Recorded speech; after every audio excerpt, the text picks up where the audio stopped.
lose freedom here, there's no place to escape to. This is the last stand on earth.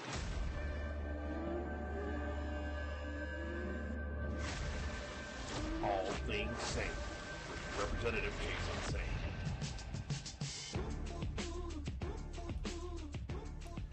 And good morning. I am your host, State Representative Jason Saine. You're listening to All Things Saine here on WSIC. We are back. We took a break last week. We did a replay of a show, I think, with Councilman Tark McCary. It should have been entertaining. Hopefully it's something you hadn't heard, or maybe you had heard it and you wanted to hear it again.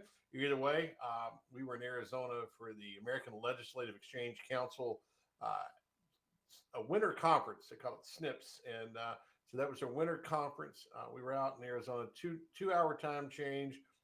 Turned out that a lot of the programming there would interfere with the programming here, and I go out there to learn. So didn't want to take away from that. So and my co-host, my normal or fill-in host, I should say, David Coble, was actually attending with me. We're both policy wonks and love that stuff. So, but we did talk about a lot of good things while we were out there, particularly vertiports, which we'll talk about more. I'm looking at possible legislation about into the future, if you will, of making sure that vertiports are something that North Carolina can be a part of. And if you think about the Jetsons, George Jetson, according to lore, would have been born last year in 2022. If you watch the show, think about flying cars and having an individual flying vehicle that can get you to and from. Vertiports are kind of like that. It's basically electric VTOLs that can vertically lift up and down and take you to your destination. And it's something that rural areas, as well as more suburban and urban areas, could look at. So it's something to think about into the future. Just making sure that North Carolina is ready when that technology comes to us, much like we did with 5G technology, and we reaped the benefits of that. So lots going on in the political world today. If you saw some of our teasers on Twitter and Facebook and elsewhere, I'm bringing in with me today my good friend, Stephen Wiley. He is the caucus director for the North Carolina House Caucus. We'll look at today some of the those that are filing. There's a lot of news going on. If you pay a little bit of attention to North Carolina politics, you'll know that I found out yesterday, maybe a little sooner than you did, but about our congressman of the 10th district, Patrick McHenry, is going to retire, not seeking re-election. Of course, with that, a lot of phone calls came my way, as well as to others. As well as those who can't quite find a porch yet. There's people that want to run for things that they're just looking for the right place to run. And so there's names being thrown about out there. I'm told that op files are being researched on every potential candidate, as to be expected. It's just a fun time in politics. I filed for office on Monday. I am running for the North Carolina House, looking at the congressional race. But like I said, it wasn't something I got up yesterday and thought I'd be looking at. So I think I owe it to myself for what I want to accomplish, but also to the people I represent and to the people of the 10th district to see if I'm a good fit for that, or if it's maybe somebody else. But it's not a decision that should be made lightly. And unfortunately, I think that's part of the problem that we've got in Washington, D.C. right now. People believe it's just a sport and a game, and they literally do nothing when they go up there. So we do it much differently in North Carolina, I'm proud to say. If you've listened to the show at all, or pay attention to All at Politics, like one of our loyal listeners, Amy McConkey, I told her I'd give her a shout out. You know what we do in North Carolina. We have a great economy. We have the number one business economy. We've cut taxes over the last 12 years over and over and over again. We are a place where businesses want to come to. People want to bring their families here. They want to grow up and live in North Carolina. That's something we can point to. Washington, D.C., not so much. So we'll look at it. We'll see what makes sense. But at the same time, I've got to be honest and say, Patrick McHenry is not exactly selling it these days with this experience over the last couple of months. It doesn't look like a fun place to be. Incidentally, we had him scheduled for next week anyway to be on the show. So next week should be an interesting program. We'll talk to him, pick his brain. Of course, from listening and just reading and paying attention, he and I have been a long time friends since college, and I have a lot to talk about. So we'll see what he has to say next week. But in the meantime, Stephen Wiley is joining us. I think he's hanging on virtually. I don't know, you hang on virtually? I don't know, but I want to welcome him to the show. Stephen, welcome to the show, sir. Thank you for having me. First time, long time. Big fan, day one listener. So just glad to be here. So So um, glad to have you on. Can I tell the audience a little bit about you? I mean, mostly truthful. Steven's a longtime friend, but I met Steven in the Apple store. He was working.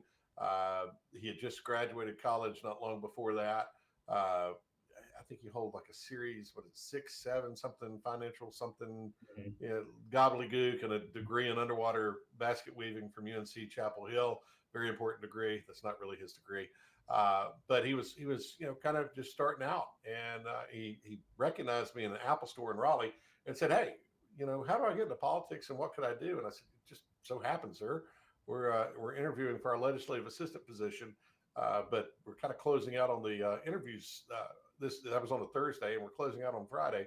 So if you'd like to interview, can you be in my office tomorrow morning?" And he said, "I'll be there." Didn't tell me that he was working an overnight shift at Apple on a new product launch, but came in, knocked it out in the interview, and as the story goes, became a legislative assistant. I think you did time there for about 2 years, and then went on to work for our caucus at the North Carolina House GOP Caucus. He is the caucus director. Stephen, tell us what you do as caucus director. It really depends on the day. I mean, everyone's job description has that last line at the end that says "or other duties as assigned," and my whole job is essentially the other duties as assigned. So it's a little bit of everything. Um, we I describe it as like a fill in the blank consulting service for Republicans that are running for the state house. So if a candidate needs fundraising help, we help with that. If they need help with mail production or TV production, we help with that. And then just more standard general consulting, advice giving, um, that sort of thing. So there's always something that is going on, and I'm really grateful to have had a job where I get to learn a little bit about everything on the political side. Well, you're also that shoulder to cry on sometimes for me. So, and to get sage advice from, or to give sage advice, one of the two. Your function, though, making sure that we in the House Republican Caucus really put our A game up there. And this is like your run up to the Super Bowl right now. It's filing opened on Monday, so people running for state house or state senate or other local offices or statewide offices are filing. And there's a lot of jockeying going on. I mentioned it kind of my warm up, my intro. We'll talk a lot about that today, but I know that you've been busy out on the road trying to recruit good candidates. Good candidates don't just show up. You've got to do some work to find them, and you've been doing a lot of that. So we'll talk about your job and your role doing that. And I know you're one of the favorites on X that the Democrats love to tweet at and to talk to. So kudos for you for doing that job too. But Stephen Wiley, also, I still think you're newlywed. How long have you been married? A little over 2 years, so still pretty new. Still a newlywed. Yeah. When you're like Catherine and I've been married a while, that's still a newlywed. But really just an incredible guy, one of the smartest people I know in politics, and does such a great job for our House Caucus. We really appreciate you being on. We're going to break. We'll be back right after these messages. You're listening to All Things Saine on WSIC. Thanks for listening.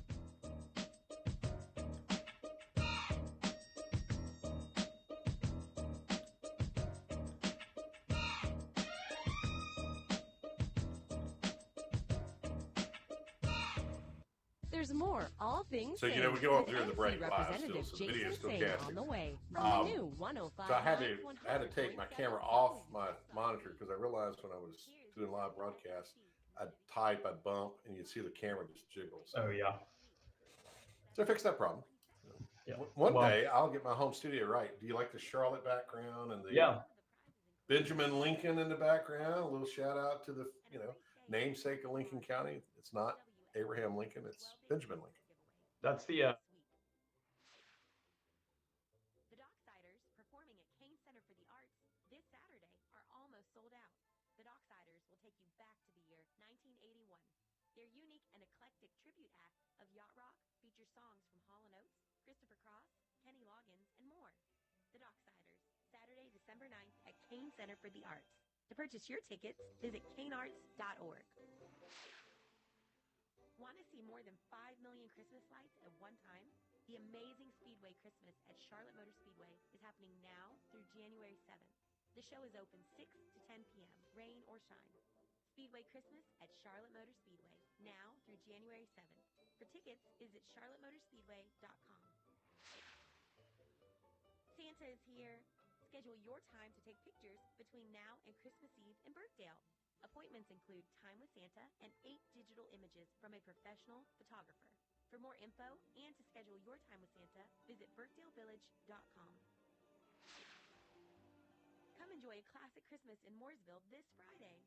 Wagon rides, ice skating, face painting, life-size snow globes, and so much more. Enjoy some time with Santa in the Winter Wonderland experience this Friday night, starting at 5 p.m. For more info, visit mooresvillenc150.com. Have an event you would like to tell people about? Yard sales, estate sales, and everything in between? Visit WSICnews.com and click on events to submit your event today. And now for a look at your weather forecast from the WSIC Weather Center. We are expecting a windy day out there. Sustained winds from 8 to 15 miles per hour with gusts about getting as high as 22. Oh, sorry, 30 seconds. And an afternoon high reaching 51 degrees. The wind should calm down as we head into the evening, but we will be below freezing. Clear skies and a low of 28 tonight. This has been your weather forecast from the WSIC Weather Center. Here's wishing you a warm and happy holiday season. WSIC. Now, more of 10 All seconds. Things Saine with NC Representative Jason Saine on the new 105.9, 100.7 WSIC. If we lose freedom here, there's no place to escape to. This is the last stand on earth.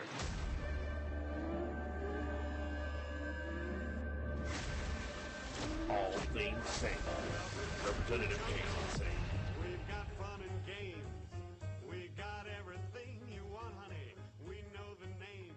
We are the people that can find. Welcome to the jungle. You are listening to All Things Saine here on WSIC. I'm your host, State Representative Jason Saine. We do this show every week on Wednesdays from 11 to 12. Appreciate you listening. If you can't catch us live on the video feed or the broadcast, you can listen to the podcast. You can find it at your favorite places where you get podcasts. That could be Apple Podcasts, Spotify, wherever else you get your podcast. But glad to have you listening whenever and however you listen or watch. And joining me today, well, I'm not in studio. I am at home. But over the airwaves here and in his office in Raleigh, I'm in Lincolnton. We've got Stephen Wiley. He's the caucus director for the North Carolina House, GOP, the Republican Party, the folks that serve in the House. Here's our caucus director. And what that means is he helps us get ready for elections, works us through that. But he also does a lot of candidate recruitment. And Stephen, you've been out, I know, over the last year looking for good, solid Republicans that fit what we're doing in Raleigh and asking them to run for office. And that's a big job. I guess you've been all over, really. Yeah, I mean, it's I've not seen all 100 counties quite yet. Usually by about September of the election year, I'll have made my way through 90 plus counties during each cycle. But it's always a challenge not knowing where maps are going to be, and that's just something that we do here in North Carolina. Is we just have to fly by the seat of our pants because we're always going to get sued by a different liberal every couple weeks. So not knowing what the map's going to look like, it's like another layer to the challenge. But it's a lot of fun, and I really enjoy doing it, and I really enjoy getting to know people. So it's also a great break from spending most of my time in front of this computer screen in my office. So yeah, it's the best time of the year. Well, you got a nice setup. That speaking of your office, I obviously in there a good bit because of my role as I'm the conference leader. So my job is to work with you and interface with our caucus as we do that recruitment and getting candidates ready and raising money and doing all the things that we do. But your setup there, I maybe have to remodel mine. I've got to get the bookshelves and look smart like you. But you actually read those books. Some of them. Okay, but they are real books. That's a they are real books. Yeah. some offices in Congress you go to, they're not real books there either because they can't really. Never mind. We're talking about earlier that Patrick McHenry has announced that he's not seeking re-election for the 10th district. A lot of people have called me to think about asking me to think about it. It is humbling, though it wasn't on my plate for this week. We'll see what happens. I did file on Monday for office, as did a lot of other people. I didn't have to fight lines in Lincoln County, but my good friend Mark Mullen, who's on the school board, was filing for county commissioner, and good to see him. What happened with filing with State House? How are we doing out there? Yeah, so for your listeners that don't know, there are 120 total House seats, 50 state Senate seats in North Carolina. We're at about 70 seats with candidates filed in them, and for the Republican side, and there's, as of about an hour and a half ago, about 55 to 60 Democrats that had filed for State House as well. Already a handful of primaries shaping up, so that'll be interesting to keep an eye on, a couple different places. And it's really, I mean, there's maybe about 12 seats that are really the ones that everyone's going to be watching, where those are the most competitive seats that determine who's got a majority, is there a supermajority, that sort of thing. So so just keeping an eye on that and refreshing the State Board of Elections website every couple hours to see if there's been an update, and double checking, because sometimes the names are there and sometimes they're not. So well, I'm sure it's stressful. You say you have to check and refresh and look, see who else is doing what. I mean, it's enough to pull your hair out. Yeah, and that's where it all went. Is that what happened? Sorry. Pretty much. Sorry. I had hair when I started working for you. You did. That's what's running joke in our office. He had hair when he started. No, so in all seriousness, and I was also fairly skinny when I started. So there you go. Hey, now we're giving the trolls something to talk about. So with that, with all the filing, have you seen any surprises? Anybody that's been a head turner that, oh wait, wasn't expecting that? Have you seen any of that so far? At the State House level, not yet.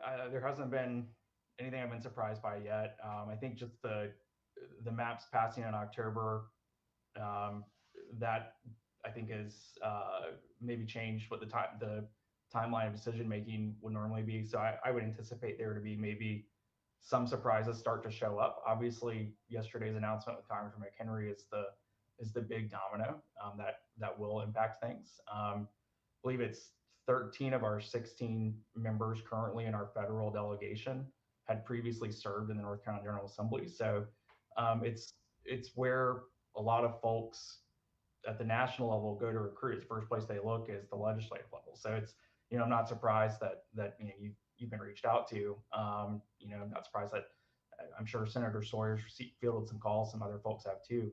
And so it's always interesting to see what that domino effect will be, and just how some of that repositioning happens. We saw Jeff Jackson decided he was afraid of a fight, and so he decided to run for Attorney General instead. And what's the domino effect there? I think every day from after that first domino falling, I think we'll probably see a number of things every day for the next week or so, especially until that Wednesday deadline of next week, where people have until Wednesday to switch from what they've already filed for. So. Yeah, that's right. So as people call me, they ask me, say, well, you've already filed, but could you even change now that you filed? Well, first you can, it's America's free country. You do have a little time to reconsider once you file. Some people file and then decide that that's not what they want to do. Something changes in their life, or they just have second thoughts. So there's a process that you can, I guess, defile, for lack of a better term. And you have up until, was it Wednesday at noon, or is it Wednesday close of business? I can't remember which, but on Wednesday of next week, you can then file for something else if that's something you want to do. That's right. So you say that, you talk about the footprint of the 10th district.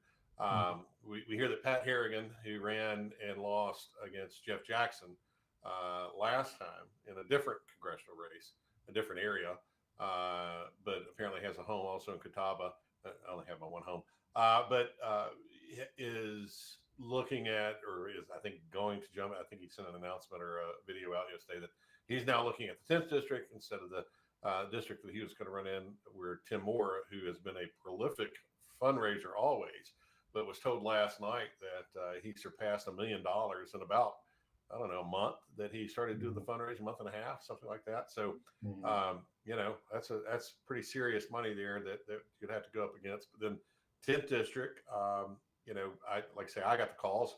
Ironically, yesterday, Representative Gray Mills, who is my seatmate in Raleigh, and gosh, Gray and I have been friends since before I ever went to Raleigh and before he ever went to Raleigh. Longtime friend, super guy. We were riding back together from a meeting in Raleigh, and of course, I'd get a call, then he'd get a call. I'd get a call, then he'd get a call. It was pretty comical. Then we went to we had gone the night before. Our good friend Chris Carney, now Mayor of Mooresville, we went to his swearing in on Monday night. Then we just left for Mooresville. We ride together, not as much as we once did, just because of our schedules, but we do get to ride up and back a lot, save a little money on gas. And we both, you know, are people that got those kind of phone calls yesterday. As I'm sure you're right, Senator Sawyer did too. I saw a couple tweets and things that mentioned her, and I'm sure there's others within the district. So it's interesting to watch for sure. Yeah. You know. Yeah, I think every state legislator that lives in that district has already filed for re-election to state house or state senate, with the exception of Senator Kravick, who announced that she was retiring. So it's right, you know, and it's certainly different from what happened with Congressman Meadows back in 2020 or 2019 when he announced, you know, 2 days before, and it was too late for folks to switch, and so which led to that whole primary that we had back in 2020. So yeah, so well, that's right. Yeah. Well, it's a little different, and so people have a little time to make decisions. As I promised and said yesterday, and because I immediately had a lot of press reaching out to me, so I just kind of did a standard statement, said, "Hey, look, we'll consider it. We'll look at it. You know, need to talk to my wife, my son. My son's 15, and of course he's thrilled with the idea that you know, oh, Dad could be in Congress, because he's right now in his social studies or whatever they call it these days." Class, just watching Mr. Smith Goes to Washington, so it's all fresh for him. And he's like, "Oh, that'd be cool, Dad." But you know, at 15, you're not necessarily considering the impact of Dad not being at home or having to be in Washington D.C. And so literally every legislator, every person that's thinking about that, there's a lot to be considered, because you're not at home as much. And quite frankly, for me, we're doing so much in Raleigh and have done so much over the last 12 years. I've had a lot of mostly fun. Not every day is fun, but mostly fun doing it. And a lot of my colleagues in the House and Senate are in the same place. And you mentioned Joyce Kravick not seeking re-election. She's from Forsyth County, a longtime friend as well. We've had a number of retirements from folks who are announcing that they're not running again. Who are those in the House GOP? And I think we got about maybe a minute before we can go to break. We'll talk about those. But who's some of the big ones? Well, they're all big. They're all pretty significant. So at this point we have, I always forget, is it less or fewer, but we have fewer amount of folks not seeking re-election to the state house in our caucus than we've had in previous years. But every single one of them is a prominent member of our caucus. So it's, you know, Speaker Moore, Representative John Bradford, Representative Perret just switched, Dr. Baker, Representative Sasser, so Representative Harster. They're all prominent members. So well, we'll talk more about those when we come back from the break. You're listening to All Things Saine here on WSIC. Thanks for listening. We got Stephen Wiley. We'll be back.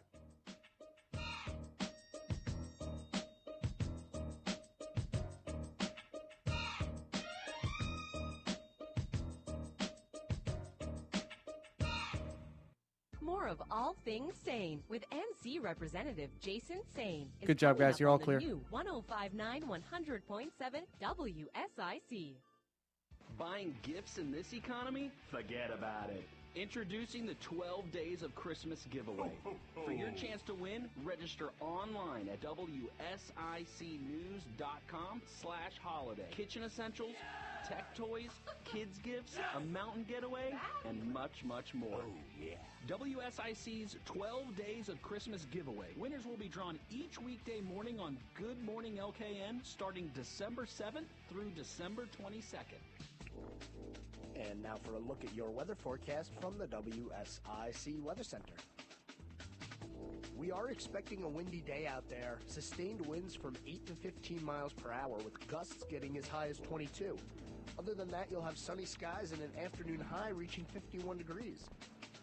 The wind should calm down as we head into the evening, but we will be below freezing. Clear skies and a low of 28 tonight.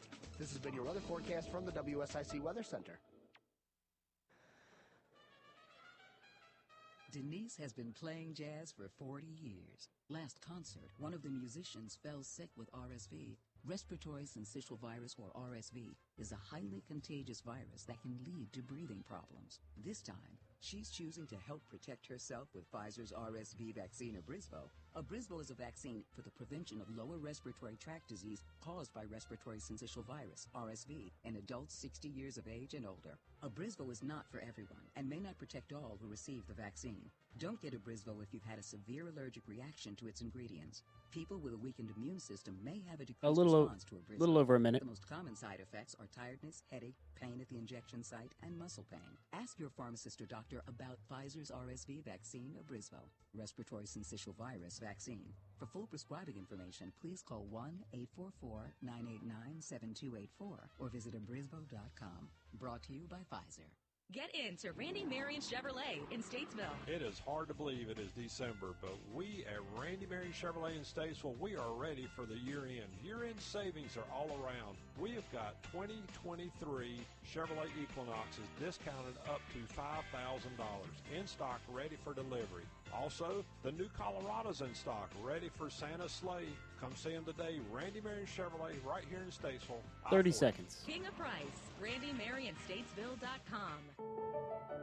Morning Star Baptist Church loves its family, its community, and its country, but most importantly, loves Jesus Christ. Hear their ministry Sunday mornings at 9:30 on WSIC. 10 seconds.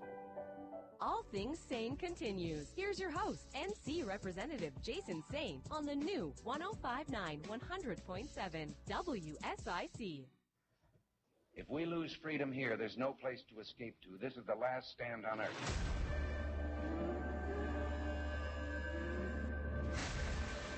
All Things Saine with Representative Jason Saine.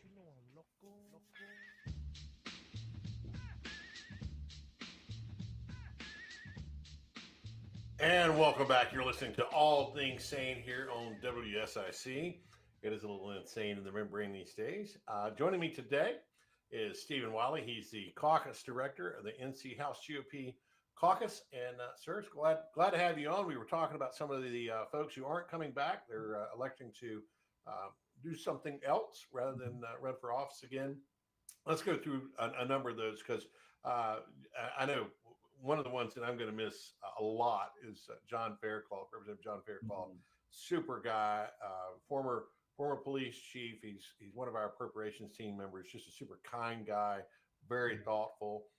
His wife passed away a couple of years ago, but just love that guy. And he will be missed. He's got a lot of institutional knowledge, knows a lot as far as law enforcement issues and so forth. He's going to be missed. But there's other holes to fill. Who else from the House Republican caucus are not coming back by their own choice? Yeah. So John Fairclough in West Guilford, John Harster in East Guilford, who's running for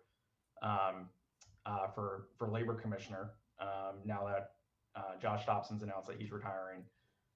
Dr. Kristen Baker in Cabarrus, Representative Wayne Sasser that represents Stanley Montgomery, obviously Speaker Moore, and Representative John Bradford. I believe that's it. I might be missing a couple, just going off memory, but I believe that's it. But so every single one of them is either a senior chair of something significant, or has a caucus-wide elected position. And so they're all significant members of our leadership. So it feels like a bigger hole to fill than we've had in previous years when we've had a dozen plus people retiring, just because those are all significant people that you read about every week in the newspaper. So it's those are big shoes to fill. Well, they are. And you mentioned Representative Sasser, who joined us on the appropriations team as well this last session, who I love having in a meeting because he's got it kind of has the same sense of humor I have. So he'll throw a zinger or two in there, and just really everybody you mentioned have been wonderful to work with. But it wasn't meant for people to serve forever, and they find other things to do. They retire. They want to enjoy life, and people have grandkids, and they got other offices they're going to run for, and so forth. So it's kind of bittersweet, but it's great to have known them. People don't think about the relationships. I mentioned that people had called me about running for Congress. I even had a number of texts and calls from friends on the other side of the aisle who I work with, who we don't always agree on everything, but they hey, hate to see you go if you do this thing, but respect you if you do, but and just kind of counseling me on their thoughts and sharing their thoughts with me. So always interesting. I saw last week that, sometimes there's this effort to fill every seat. 120 seats in the House, 50 in the Senate. But, one of the things I've learned, it's not for everybody, right? It's not, people watch Netflix shows and think that politics work just like that, or some movie they've watched. There's a lot of work and effort put into it if you're doing the job right. And I mean that for people on, like I say, for both sides of the aisle that work hard and want to do it. So you really don't want just anybody that just decides on a whim, because they certainly can. But it takes a lot to run when people, I've had a lady file against me some years ago, and she was on the ballot or at least filed for about a hot minute. And I called her. I just said, hey, I understand that you're filing to run, and I look forward to talking with you. And it was a cordial call. It wasn't like hey, you're running against me. I just said, hey, look forward to the forums and discussing things with you, and maybe there's things we can find common ground on, stuff like that. And she's like, well, what do you mean the forums? I said, well, we'll be invited to this one and that one, and we'll talk and share your views, and I'll share. And so I was kind of explaining it to her. And after talking to her issues were more federal than they were state issues. And she said, well, I think I'm running for the wrong office. She opted not to run at all. I mean, a super nice lady. And it wasn't, I honestly, from talking with her, I'm not even sure that she knew that she was filing for the seat that I currently held, but she just was upset. So it really takes a lot of thought. So people really start thinking about running for office, or should, at least in my view, think about it well before and start planning. So this let's go grab some candidates at the last second seems one, a bit disingenuous, and two, really not fair to voters. It's somewhat in my view, kind of a false choice sometimes. So we'll see what all we end up with. Of course, it's a free country, and if you got $131, you can file for state house or state senate. That's right. And I did forget about Representative Jeffrey Elmore, who's also on your appropriations team, who's running for lieutenant governor.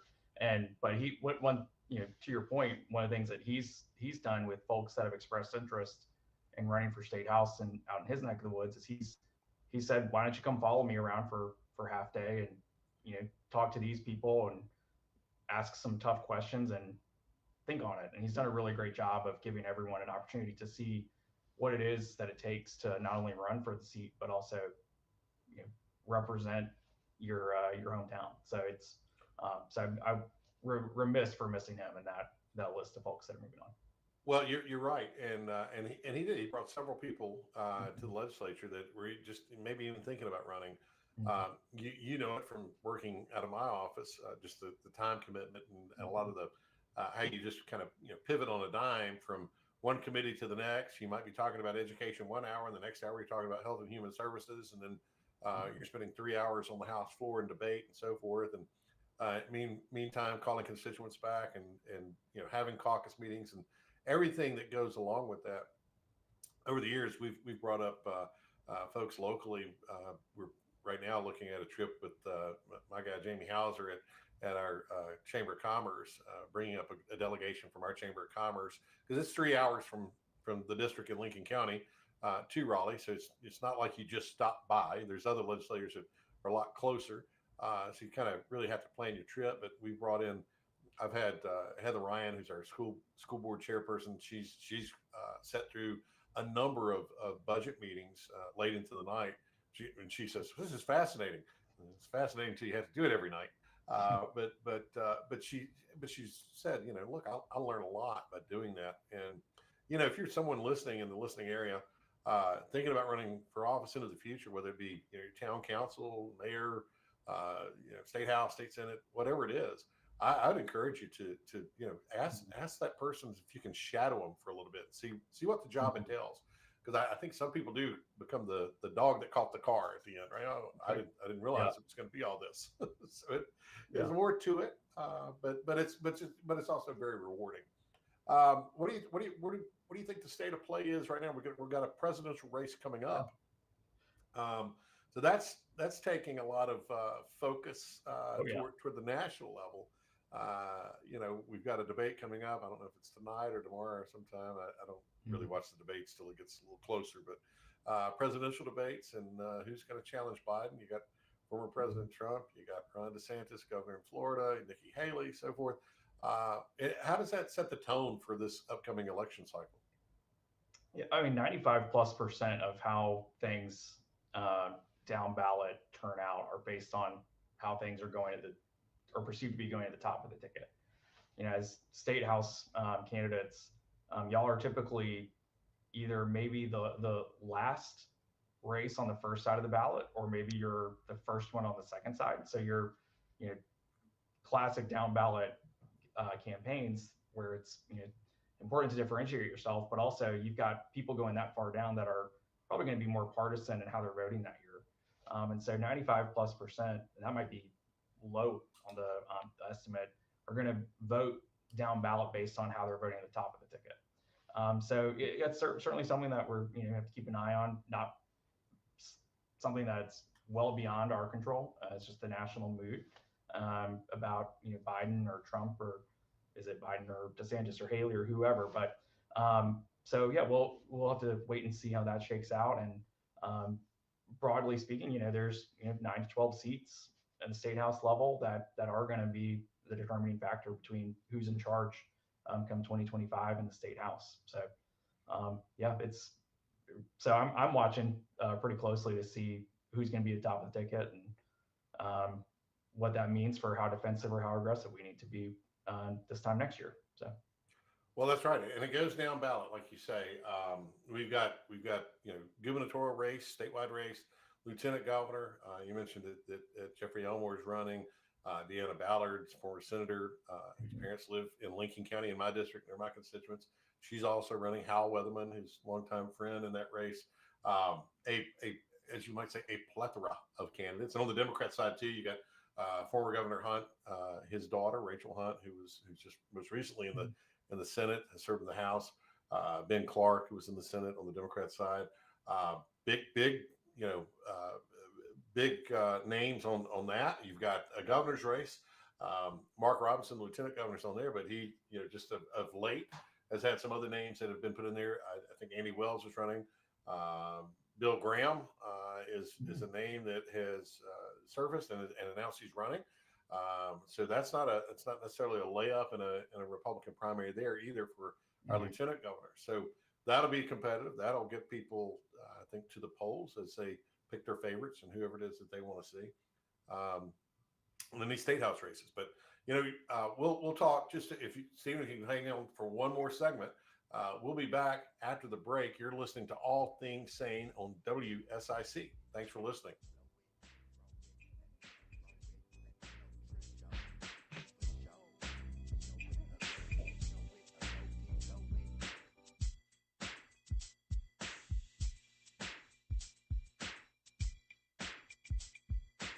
More of All Things Saine with NC Representative Jason Saine is coming up on the new 105.9 100.7 WSIC. Here is your WSIC community calendar. 12 Days of Christmas giveaways starts this week, December 7th through the 22nd. Listen each morning to Good Morning LKN. About 2.5 minutes, guys. Some of the prizes include a scooter, karaoke machine, tech toys, and a free stay at Greystone Lodge in Boone. WSIC's 12 Days of Christmas giveaway starts this week.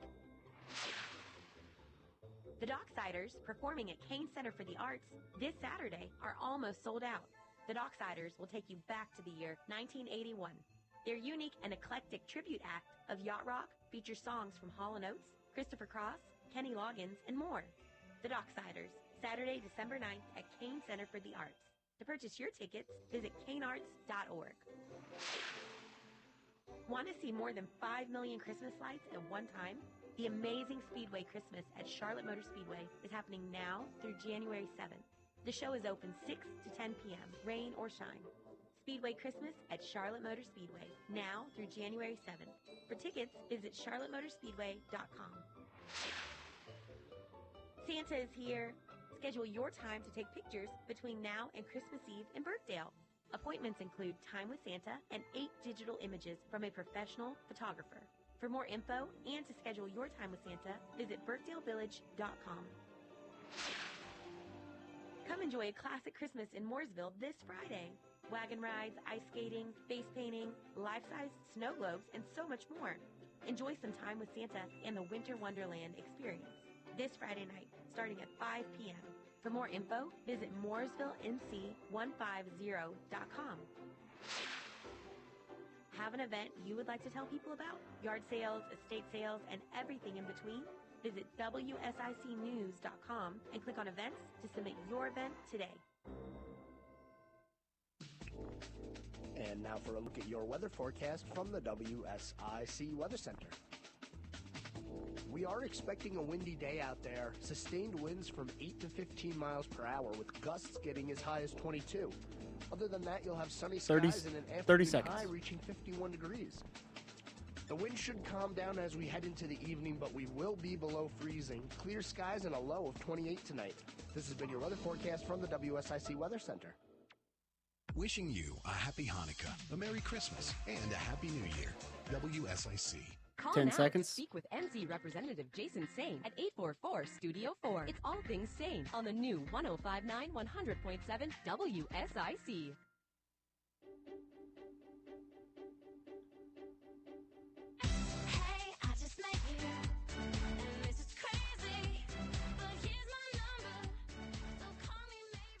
And welcome back to All Things Saine. I am your host, State Representative Jason Saine. You're listening to us on WSIC or your favorite podcast or broadcast. However you see us, hear us, we're glad to have you. And whatever time you do that, we're glad to have you. But you can call in 844-788-3464. That's the connotation of the Call Me Maybe song coming through on that. That actually started when former LA of mine used to make fun of me for playing that song. Laura Perrier and her sense of humor, but nevertheless, it's become a fan favorite, and it was actually mentioned in a News and Observer article from way back. So for those doing the op research, go find that because it's a true story. We've got with me today Stephen Wiley. He is the caucus director of the North Carolina House GOP. Glad to have you on, sir. Glad to have this exchange and conversation. This is pretty much what we do just about every day, except right now we're broadcasting. You all get to listen in, but. We're talking about as the races are shaping up for 2024, it's silly season. People are filing, people are defiling. They might run for Congress. They might run for State House. We'll see what all happens, but it's all happening this week and next. So if that has been that burning desire you've had, particularly if you're running for State House or State Senate, it's $131. As I remind people when they call when they think that legislators make a lot of money, it's based on your salary. So just keep that in mind. It's a small percentage of that small salary you get, but it ain't about the money. If it is, you're doing it wrong. But Stephen, glad to have you on today, man. Yeah, absolutely. Thank you again for having me. Sure. We're talking earlier about just kind of how things are shaping up nationally. We're talking about some of the statewide races too. But we've got some other downbouts. Del Falwell, our state treasurer, is running for lieutenant governor. Of course, every day is an interesting rumor. There's John Bradford who's running for state treasurer. There's some talk about maybe him being a possible candidate in the congressional race. He's got a business in the 10th congressional district, but I think lives 2 miles outside of. So another one of those legislators that is at least looking at it, thinking about it. So and friends, right? I mean, it's not like it's a blood sport. It doesn't necessarily have to be a blood sport every time. But you were talking about how much money is spent in campaigns, and you had an interesting statistic you were telling me during the break, and that is the level of interest and money spent on some of the things as these races shape up. Yeah. So a lot of the national folks have been telling me all year, it's like, well, this is going to be the busiest year in North Carolina history in 2024 with, we don't have a U.S. Senate race, but we've got everything else. We've got the high profile governor's race, the high profile AG race. It's been the closest presidential seat, I think, last two elections, maybe something like that. And I've always been thinking about, just for perspective, about like how important we think we are. The total amount of money spent on federal campaigns in 2022 was $8.9 billion. And as important as a lot of money. That's a lot of money. A lot of money. And the work that we do in politics is important. But for perspective, Americans this year spent $12.2 billion on Halloween. So as important as politics is, the American people still have their priorities straight. They still spent over $3.5 billion on Halloween candy alone. It's way more important to them. I think that's a good thing. I think it's a sign of a healthy American public that we are still not as important to them as dressing in costumes and eating candy. So would you say it's a lot of money? I would say it's a lot. But yeah. Would you say it's a plethora of dollars? A cornucopia of dollars, yeah. Shout out to Brian Lewis, who just sent me a tweet where he said pop culture Easter egg from the week. He nailed it. He got it from the Three Amigos when I talked about a plethora earlier. But no, it's fascinating. People want to spend more on Halloween than they do on elections, and God bless them. I think they probably have their priorities straight. Hopefully, they spend a lot more on Christmas, and I'm sure they do. But we don't spend much on Halloween at my house. We get some kids or some candy just in case some kids come by. But I think all the kids now go to church functions and everything like that, which is just suited me because I never really liked Halloween all that much anyway. So, but I realize there's people who do and get real excited about it. We're just not those people. But not casting shade there on the Halloween freaks. We got one Halloween decoration this year. It was a 3D, it was an animatronic Yoda that would say 3 stock phrases when he sensed a child's presence. So that was the one thing we spent money on. So just proving yet again just how nerdy you and I both are, because I thought that was cool and you actually bought it. So there you go.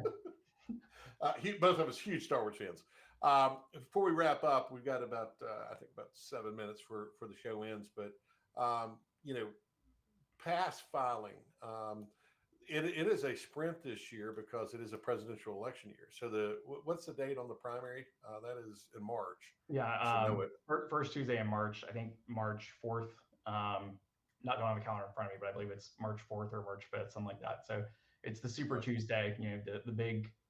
The big Tuesday when all those primaries across the country are held. So it'll be fun. North Carolina is going to be an important state during the primary process this year. So it's exciting.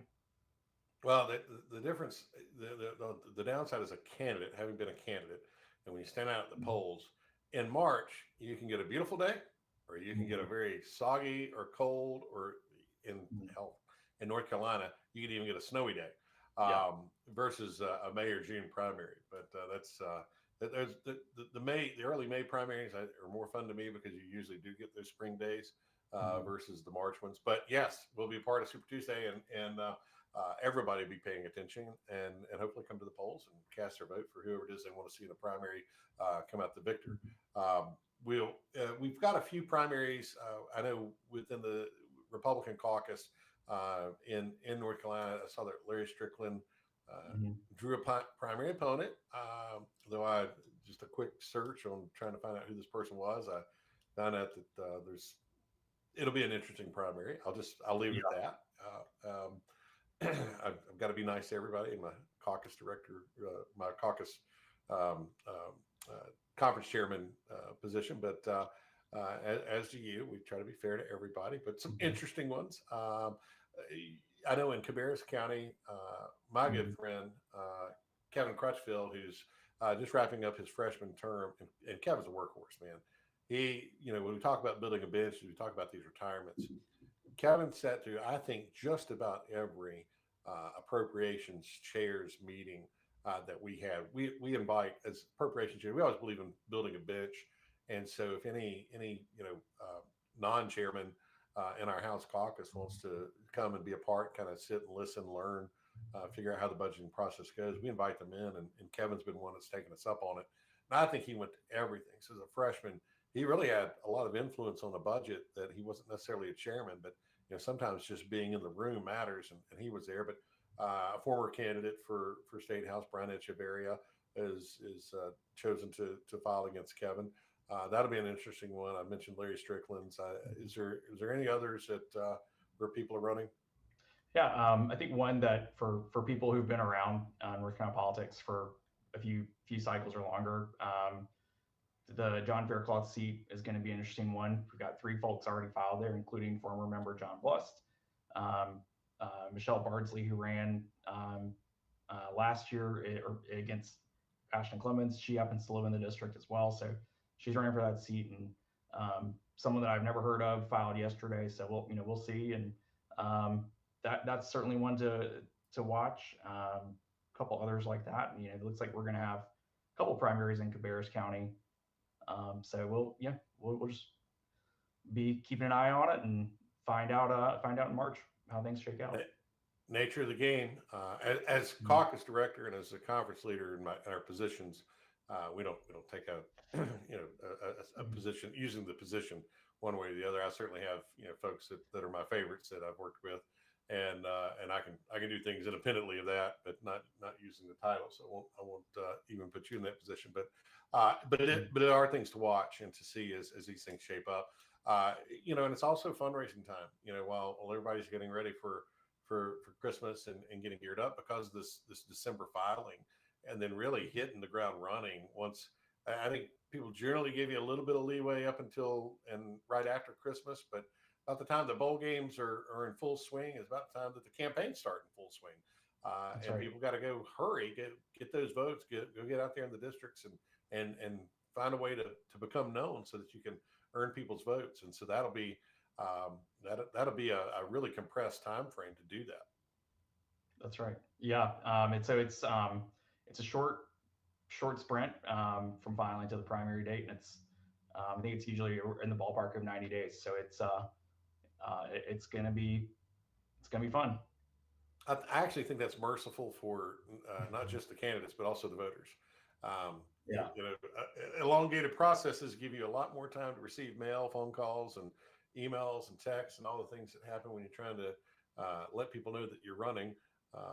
And then for the candidate, it's a stressful time. I don't care who you are, and as much as you might want to pretend that you love doing it, it's still stressful because you put your name on the ballot, and you got to take the good and the bad, and it comes with it, and then sometimes you also have to take some pretty nasty stuff too that people make up. So it's always fun. But you've been listening to our program, All Things Saine, WSIC, here on WSIC. We always appreciate it. I've been your host today. As always, State Representative Jason Saine. Joining us today has been Stephen Wiley, the caucus director of the North Carolina House GOP. Stephen, really appreciate you being being with us here on the show. Won't be the last time. I am certain of that. Thank you for having me. I really do appreciate it. We'll bring you back soon. Again, thanks for listening. Always Wednesdays from 11 to 12, All Things Saine. Always really just appreciate all the support and all the calls. Thank you so much.